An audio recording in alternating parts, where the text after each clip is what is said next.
అడుగుతున్నారండి. గవర్నమెంట్ ఉచితంగా ఇచ్చిన ఇళ్లలో మా ఏరియాలో ఉచితంగా ఇచ్చిన ఇళ్లలో అద్దె 6,500,000 అడుగుతున్నారు. సింగిల్ బెడ్రూమ్ అది 6,500,000 అడుగుతున్నారు అక్కడే. మరి 5,000 అనుకుందాం పోనీ సింపుల్ గా.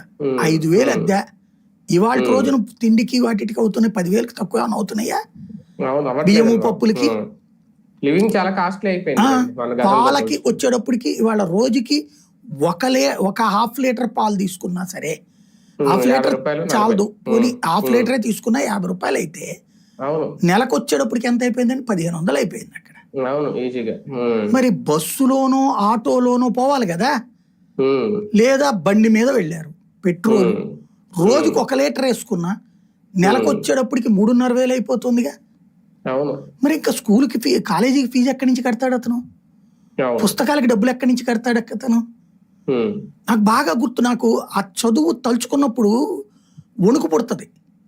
ఏంటంటే మా నాన్న అప్పుడు వచ్చి ఆయన జీతం పరంగా ఏడాదికి ఒక స్ట్రిక్ట్ లెక్క ఆ టెక్స్ట్ బుక్లు కొంటారు, అది కూడా సెకండ్ హ్యాండ్ బుక్లు కొంటారు. ఇంటి దగ్గరలో ఆ చదివినటువంటి పిల్లల దగ్గరికి వెళ్ళి అడుగుకుంటాం, మీరు మీ అమ్మేయాలి కదా నాకు ఇస్తారా అంటే, ఫ్రీగా ఏం కాదు, వాళ్ళు సగం రేటుకి అమ్ముతారు మనకి.